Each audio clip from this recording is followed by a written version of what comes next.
Hi everyone, welcome back. This is the sixth of our ACCA F9 lecture recaps. This is a recap of our lecture on managing receivables. Remember, you can download all of the F9 mind maps for free as a PDF on our website shown there. But let's get into this lecture then. So we talked about the process. Remember, this can come up as a discussion question. So we're thinking here about things you need to discuss, things you need to be able to form an opinion on. So the first thing we talked about was forming a policy. So forming a policy is very important. You need to have a framework for your receivables management. That'll involve setting your terms. So we're thinking here about discounts. Are you going to offer any discounts? Are you going to put interest on any debt that's outstanding? Also, you'll have to have bad debt procedures. So forming a policy is the first step and the most important. You'll need to assess the creditworthiness of your customers. So how do you do that? Well, first of all, through references. So references from the banks or references maybe from other suppliers, other people who deal with them. Also, you may undertake credit rating. So go to one of the credit rating agencies and get a report and offer them an initial low level of credit so that you don't get stung initially.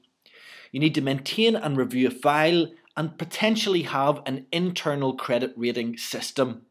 So all of those will ensure that you don't offer credit to people who aren't creditworthy. Credit control then.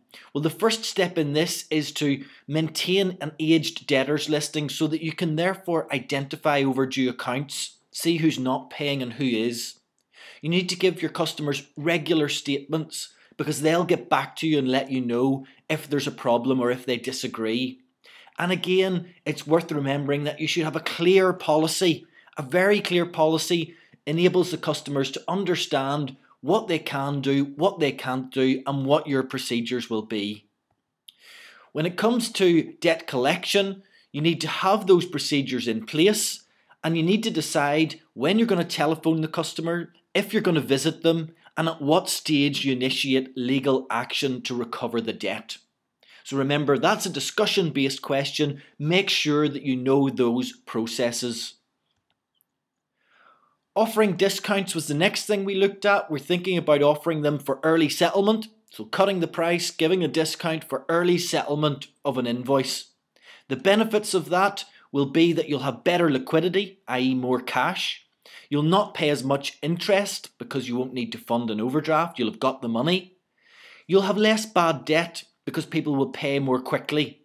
And you'll maybe get some new customers. Remember that you're offering a discount, you're offering something for less, so therefore you can potentially get some new customers. Well, how do we decide whether to offer the discounts? Well, remember we said that our steps are to assess the saving through early payment. So how much are you going to save as a business through getting that early payment? But does that exceed the cost of the discount? So the discount is going to cost you money because you're giving something for less. Does that exceed the saving through the early payment?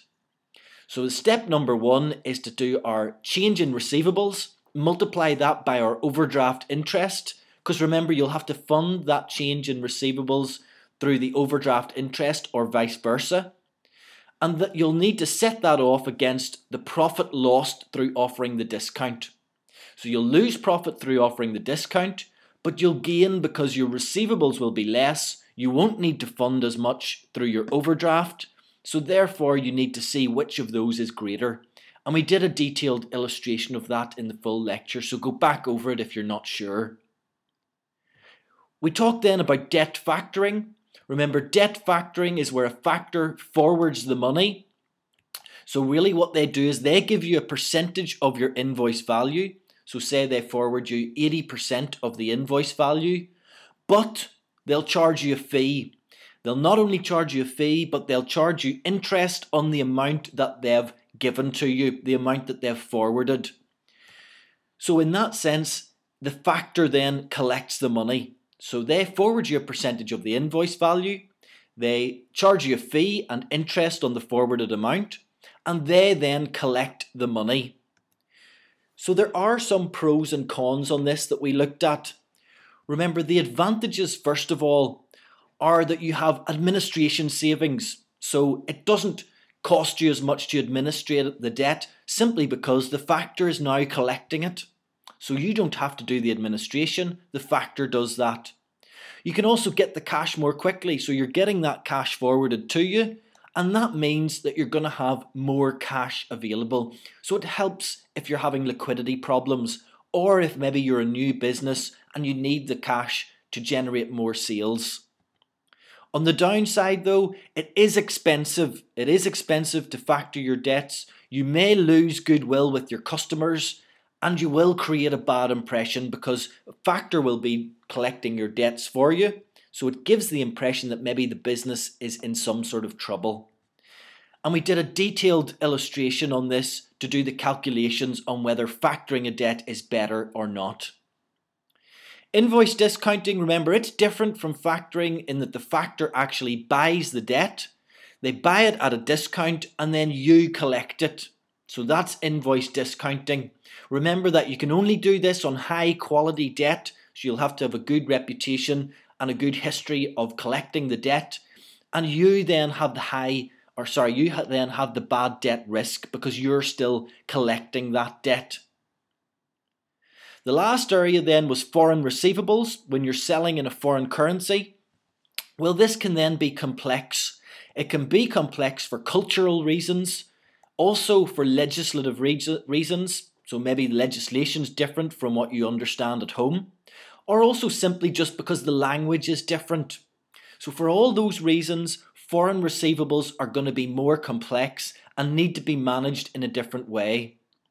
So your options for managing these, well, you could agree an early payment. So rather than offering a long credit period, you agree an early payment, but your customers may not be happy with that and therefore may not do business with you. You could also undertake bills of exchange through a bank, which is effectively a bank letter guaranteeing. Also letters of credit from the bank, which again will guarantee that you're going to get paid effectively. You could still undertake those references and credit checks, so references from banks or other suppliers, or a foreign credit check. Or you could insure the debt. Insuring foreign receivables can be done, but it's expensive. So that's an expensive option, but it is there. Lastly, you could engage an export factor. They will do exactly the same thing as a factor will at home in terms of factoring or invoice discounting, but that again is going to be expensive. So that was our lecture on managing receivables. Remember again that you can download the mind maps as a PDF for free at our website www.mapitaccountancy.com.